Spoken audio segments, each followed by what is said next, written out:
우리는 신앙생활을 하면서 기도의 중요성을 잘 알고 있지만 기도만으로 신앙이 자라는 것은 아니라는 사실을 어느 순간 깨닫게 됩니다. 마음을 다해 기도했는데도 삶에서 변화가 잘 보이지 않을 때가 있고 하나님께 간절히 구했음에도 행동으로 이어지지 않아 답답함을 느낄 때도 있습니다. 그러나 하나님은 기도뿐 아니라 그 기도가 삶에서 어떻게 드러나는지를 보시며 우리의 마음과 선택이 하나님께 향하고 있는지를 기뻐하십니다. 그래서 하나님이 기뻐하시는 삶을 이해하는 일은 단순한 지식이 아니라 신앙의 방향을 바로 세우는 중요한 과정이 됩니다. 하나님이 무엇을 원하시는지 알고 그 마음을 따라 움직일 때 우리의 기도는 더 깊어지고 삶은 더 단단해지고 신앙은 더 풍성해집니다. 오늘은 하나님이 기뻐하시는 삶이 무엇인지 살펴보겠습니다. 첫째, 하나님이 기뻐하시는 삶은 기도한 내용을 삶 속에서 연결하는 것입니다. 우리가 하나님께 기도할 때 마음 깊은 곳에 바람과 소원을 드리지만 하나님이 기뻐하시는 삶은 기도로 끝나지 않고 기도한 내용이 삶과 이어지는 자리에서 드러납니다. 기도는 하나님께 마음을 올려드리는 시간이고 삶은 그 기도가 실제로 열매를 맺어가는 시간입니다. 그래서 하나님께 쓰임받는 사람들은 기도한 것을 행동으로 옮기는 데서 신앙이 더욱 깊어지고 하나님을 향한 믿음이 실제 선택 속에서 선명해집니다. 우리는 때로 깊은 기도를 드린 뒤에도 이전과 똑같은 방식으로 반응하고 똑같은 말과 행동을 반복하며 살아가기도 하지만 하나님은 우리의 기도가 삶 안에 자연스럽게 흘러가기를 원하십니다. 그리고 이 연결이 일어나기 시작할 때 하나님이 기뻐하시는 삶의 방향이 세워집니다. 기도한 내용을 삶에 연결한다는 것은 매우 실질적인 과정입니다. 화해를 위해 기도했다면 먼저 한 걸음 다가갈 용기를 삶 속에서 내는 것이고 마음을 지켜달라고 기도했다면 감정이 흔들릴 때 내 마음을 붙잡는 노력이 이어지는 것입니다. 또한 하나님께 순종하게 해달라고 기도했다면 오늘의 선택 속에서 작은 순종 하나를 시도하는 것입니다. 이렇게 기도와 행동이 이어지기 시작하면 우리의 영혼은 기도할 때만 하나님을 찾는 것이 아니라 삶 전체에서 하나님을 의지하는 흐름으로 바뀌게 됩니다. 그리고 하나님은 그 연결의 과정을 통해 우리의 마음을 빚어 가십니다. 기도한 것이 삶 속에서 연결될 때 믿음의 진짜 모습도 드러나기 시작합니다. 말로는 하나님을 사랑한다고 고백해도 실제 삶에서는 여전히 두려움과 불안으로 움직일 때가 많습니다. 그러나 기도한 내용을 행동으로 옮기는 순간 하나님께 마음을 맡긴다는 고백이 실제로 증명되는 자리로 바뀌게 됩니다. 하나님은 이런 모습을 기뻐하시며 우리가 작은 실천을 통해 믿음을 확장해 나가는 과정을 귀하게 보십니다. 우리의 행동이 완벽할 필요는 없습니다. 다만 하나님을 믿는 마음으로 조심스럽게 한 걸음을 내디딜 때 하나님은 그 마음을 기뻐하십니다. 성경에서 한 사람이 기도와 삶을 연결하는 과정을 볼 수 있습니다. 느헤미야는 나라를 위해 깊이 기도했지만 기도만 하고 멈추지 않았습니다. 그는 왕 앞에서 말을 해야 할 순간에 두려워 떨렸지만 그 자리에서 하나님께 드린 기도의 내용을 실제 행동으로 이어갔습니다. 기도한 그대로 움직였기 때문에 하나님은 그 길을 열어주셨고 느헤미야는 하나님의 뜻을 이루는 도구가 되었습니다. 이렇게 기도의 내용이 삶 속에서 실천될 때 하나님은 그 사람을 통해 일하십니다.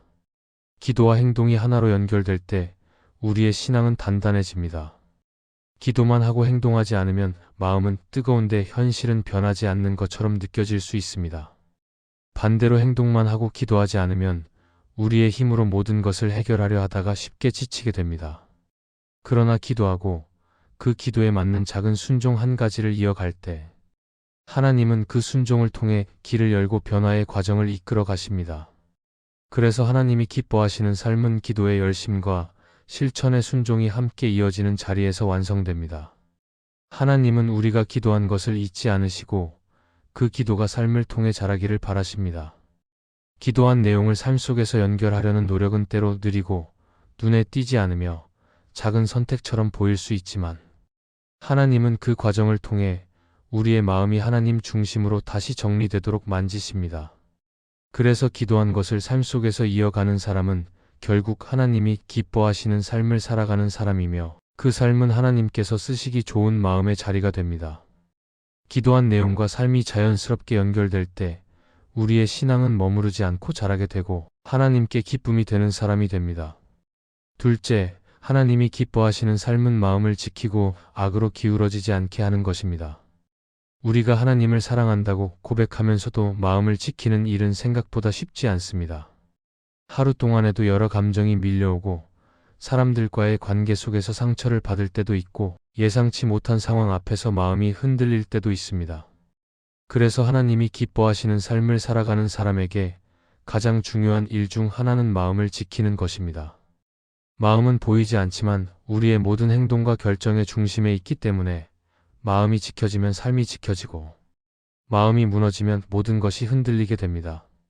그래서 하나님은 우리가 마음을 잘 돌보며 악으로 향하지 않도록 깨어있도록 이끄십니다. 마음을 지킨다는 것은 단순히 참거나 억누르는 것이 아니라 하나님께 시선을 돌리며 마음을 바로 세우는 과정입니다. 우리는 때로 억울함이 올라오면 억울함에 사로잡히고 두려움이 올라오면 두려움이 마음 전체를 덮어버리기도 합니다.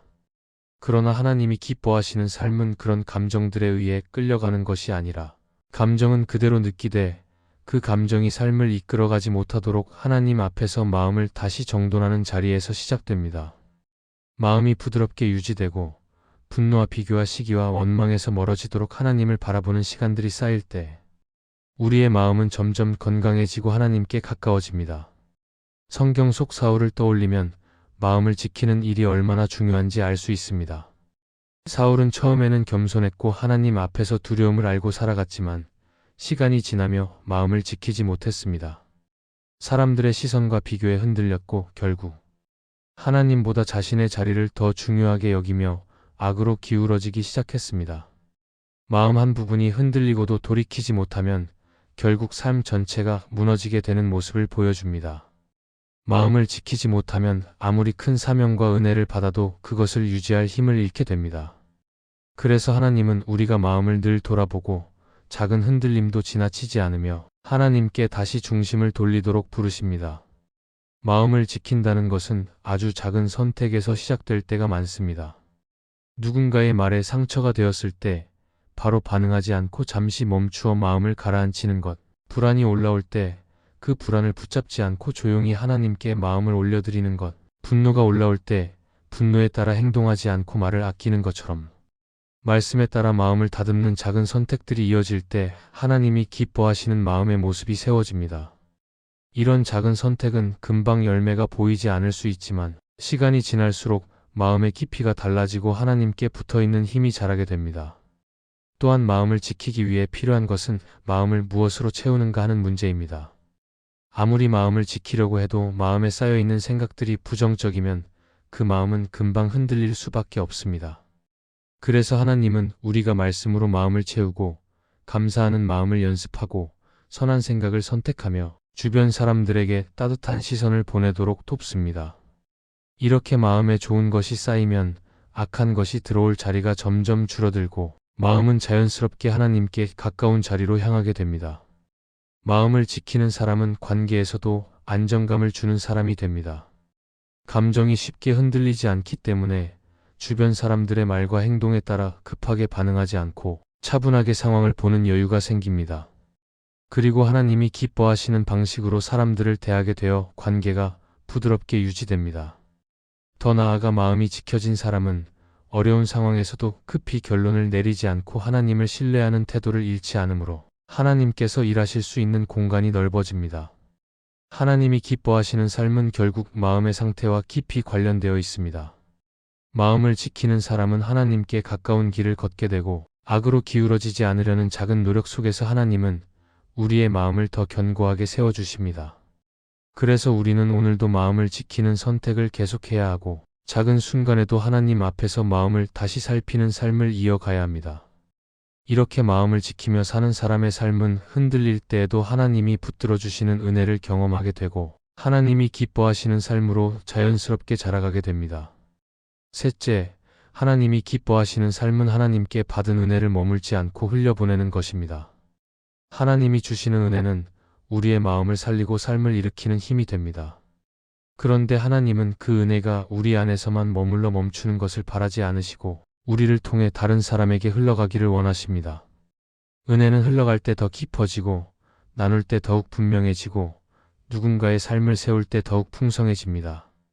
그래서 하나님이 기뻐하시는 삶을 가까이에서 살펴보면 은혜가 흐르는 사람이라는 공통점이 있습니다.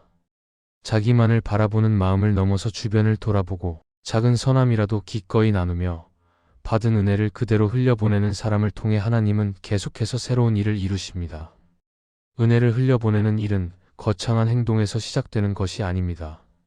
오히려 마음 한 가지를 나누고 따뜻한 말을 건네고 어려워 보이는 사람을 향해 작은 도움을 실천하는 것처럼 작지만 진심이 담긴 행동에서 시작됩니다. 은혜는 반드시 어떤 형태로든 나타나게 되어 있고 그 은혜가 우리 안에서만 머물면 결국 흐름이 막혀 메마름을 경험하게 됩니다. 그러나 작은 나눔이라도 실천하면 마음속에서 다시 은혜가 흐르는 것을 느끼게 되고 하나님이 우리를 통해 일하고 계심을 깨닫게 됩니다. 그래서 흘려보낸다는 것은 단순히 내 것을 잃는 선택이 아니라 하나님께서 공급하시는 은혜를 계속 경험할 수 있는 중요한 통로가 됩니다. 성경의 룻을 떠올려 보면 은혜가 어떻게 흘러가는지 잘 알 수 있습니다. 룻은 자신의 삶이 어려운 상황에서도 시어머니를 향한 사랑과 헌신을 흐르게 했고 작은 선택 속에서 은혜를 나누는 사람이 되었습니다. 그리고 하나님은 룻의 작은 헌신을 통해 새로운 길을 여시고 놀라운 역사를 이어가셨습니다. 우리의 삶도 동일하게 흘러갑니다. 우리가 가진 것이 많지 않아 보일지라도 마음 한 부분을 내어 다른 사람을 돕는 선택을 할 때 하나님은 그 선택을 통해 우리 안에 은혜가 깊어지게 하십니다. 은혜는 단순히 물질로만 흘려보내는 것이 아니라 우리의 태도와 말과 시선에서도 흘러갑니다. 그래서 누군가를 향해 따뜻한 말 한마디를 건네는 것, 상대의 입장을 이해하려고 노력하는 것, 불편하지만 먼저 손 내밀어 화해하려는 행동 역시 은혜의 흐름입니다. 또한 감사하는 마음을 나누고 하나님께 받은 위로를 누군가에게 전하며 어려운 이의 이야기를 조용히 들어주는 것도 은혜를 전하는 일입니다. 이렇게 은혜는 작고 부드럽게 흐르며 주변의 마음을 적시고 흐르는 과정 속에서 우리 자신도 다시 살아나는 경험을 하게 됩니다. 그러나 때로는 은혜를 흘려보내는 일이 쉽지 않을 때도 있습니다. 마음이 지쳐 있을 때는 누군가를 돕는 일 자체가 부담으로 느껴지기도 하고 누군가의 말이나 행동 때문에 마음이 상해 있을 때는 은혜를 나누는 마음이 쉽게 생기지 않을 때도 있습니다. 그래서 하나님은 우리가 먼저 하나님의 은혜를 깊이 경험하도록 이끄십니다. 우리가 받은 은혜가 분명해질수록 그 은혜는 자연스럽게 흘러가게 되고 내가 억지로 만드는 것이 아니라 하나님께서 주시는 힘으로 이어지는 흐름이 됩니다. 그래서 은혜를 흘려보내는 사람은 먼저 은혜를 받은 사람이며 하나님께 받은 사랑이 마음에 자리 잡을수록 나눔은 자연스럽게 흘러가게 됩니다. 또한 은혜를 흘려보내면 하나님이 더 많은 은혜를 주신다는 것을 우리는 삶에서 종종 경험하게 됩니다. 나누는 만큼 부족해질 것 같지만 오히려 마음이 넉넉해지고 물질을 나누면 다시 채워짐을 경험하고 시간을 내어 누군가를 도울 때 오히려 마음이 밝아지는 일을 만나게 됩니다. 하나님은 은혜가 막히지 않도록 우리의 손길을 통해 공급하시는 분이시기 때문에 흘려보내는 삶을 사는 사람에게는 계속해서 새로운 은혜가 이어지게 됩니다. 그래서 은혜는 붙잡는 것이 아니라 흘려보낼 때 유지되고 나눌 때 더 자라고 전달될 때 더 깊어지는 것입니다. 마지막으로 은혜를 흘려보내는 사람의 삶은 주변에 선한 울림을 남기게 됩니다. 은혜는 전염되듯 퍼져나가고 누군가의 하루를 바꾸며 공동체를 따뜻하게 만들고 하나님께서 기뻐하시는 환경을 만들어 갑니다. 그래서 하나님이 기뻐하시는 삶을 살아가고 싶다면 받은 은혜가 나에게 머물지 않도록 부드럽고 따뜻하게 흘려보내는 작은 선택을 계속하면 됩니다. 그렇게 할 때 하나님은 우리 삶의 흐름을 넓히시고 더 깊은 은혜를 경험하게 하십니다. 넷째, 하나님이 기뻐하시는 삶은 손해처럼 보이는 선택 속에서도 하나님을 믿는 믿음입니다. 하나님을 기쁘시게 하는 삶을 살아가다 보면 때로는 눈앞에 이익을 내려놓아야 하는 순간을 만나게 됩니다. 마음으로는 선한 선택을 하고 싶지만 현실에서는 손해처럼 보이고 주변에서는 굳이 그렇게까지 할 필요가 있느냐고 말할 때가 있습니다. 그러나 하나님이 기뻐하시는 삶은 손해를 피하는 삶이 아니라 손해처럼 보이더라도 하나님을 믿고 따르는 선택을 하는 삶입니다. 그리고 이러한 선택은 겉으로 보기에는 약해 보이지만 하나님 앞에서는 가장 강한 선택이 됩니다. 왜냐하면 하나님은 우리가 결과가 보이지 않는 상황에서도 믿음으로 나아가는 걸음을 귀하게 보시기 때문입니다. 우리가 살아가다 보면 손해처럼 보이는 선택이 마음을 많이 흔들어 놓을 때가 있습니다. 그러나 하나님이 함께 하실 때 손해처럼 보이는 길이 오히려 복이 되는 것을 경험할 수 있습니다. 손해처럼 보이는 양보가 관계를 살리고, 손해처럼 보이는 침묵이 마음을 지키고, 손해처럼 보이는 나눔이 누군가의 삶을 일으키는 일을 이루게 됩니다. 그래서 믿음의 사람들은 흔들릴 때마다 눈앞의 이익보다 하나님이 원하시는 길을 바라보며 걸음을 다시 세우기 위해 노력합니다. 다윗의 삶을 떠올려 보면 이런 모습이 잘 드러납니다. 다윗은 여러 번 손해처럼 보이는 선택을 하였지만 그때마다 하나님을 바라보며 믿음의 길을 걸었습니다. 사울에게 쫓길 때도 사울을 해치지 않았고, 자신을 보호할 기회가 있어도 하나님께 맡기며 기다렸습니다. 사람들 눈에 보기에는 어리석을 정도로 손해처럼 보였지만 하나님은 그 믿음의 선택을 귀하게 보셨고 결국 다윗의 길을 세워 가셨습니다. 우리는 이 이야기를 통해 손해처럼 보이는 선택 속에 담긴 믿음을 다시 생각하게 됩니다. 손해처럼 보이는 길을 선택하면 처음에는 마음이 불안할 수 있습니다. 그러나 하나님은 믿음으로 한 선택을 외면하지 않으십니다. 오히려 손해처럼 보이는 순간을 통해 우리의 마음을 다듬으시고 겉으로 드러나지 않는 믿음의 뿌리를 깊게 하십니다. 그래서 손해처럼 보이는 상황은 결국 하나님이 우리를 성장시키는 특별한 과정이 될 수 있습니다. 믿음을 실천하는 길은 멀리 보면 언제나 흐름이 바뀌고 하나님은 그 흐름을 통해 새로운 길을 여십니다. 또한 손해를 감수하며 선택한 길이 결국은 하나님의 때에 맞춰 열매를 맺는 것을 경험하게 될 때가 있습니다. 지금은 잃는 것처럼 보이지만 나중에는 그것이 더 큰 회복과 풍성함으로 돌아오는 것을 보게 됩니다. 그래서 하나님이 기뻐하시는 삶을 사는 사람들은 당장의 이익보다 하나님이 기뻐하시는 선택을 우선으로 둡니다. 그 이유는 하나님께서 결국 그 믿음을 헛되지 않게 하시기 때문입니다. 팀 켈러는 그의 책 기도에서 이렇게 말합니다. 진짜 믿음은 하나님께 응답을 구하는 것이 아니라 하나님을 더 깊이 신뢰하도록 우리를 이끌어간다. 이 말은 손해처럼 보이는 순간에도 우리의 신뢰가 흔들리지 않도록 하나님이 우리를 이끄신다는 뜻이 담겨 있습니다. 하나님을 향한 믿음이 깊어질수록 우리는 눈앞의 손해가 두려움이 아니라 하나님이 일하실 자리임을 조금씩 깨닫게 됩니다. 손해처럼 보이는 선택에는 분명히 용기가 필요하지만 그 용기는 하나님이 주시는 힘으로 생겨납니다. 그래서 우리는 손해를 두려워하기보다 하나님을 바라보는 마음을 다시 세워야 합니다. 손해처럼 보였던 선택이 오히려 마음을 넓히고 믿음을 단단하게 하며 하나님이 기뻐하시는 삶으로 우리를 이끌어갑니다. 결국 하나님이 기뻐하시는 삶은 손해를 피하는 삶이 아니라 손해처럼 보이는 순간에서조차 하나님을 선택하는 삶입니다. 이렇게 믿음으로 한 걸음씩 걸을 때 하나님은 우리를 통해 새로운 일을 이루시고 우리의 삶에 깊은 평안과 기쁨을 더해 주십니다. 이 말씀이 마음의 은혜가 되셨다면 좋아요와 구독으로 함께 해주세요. 그리고 댓글에 아멘이라고 남겨주시면 하나님의 은혜가 더 많은 사람들에게 전해질 것입니다. 여러분의 삶 위에 하나님의 은혜가 언제나 함께 하시기를 바랍니다. 감사합니다.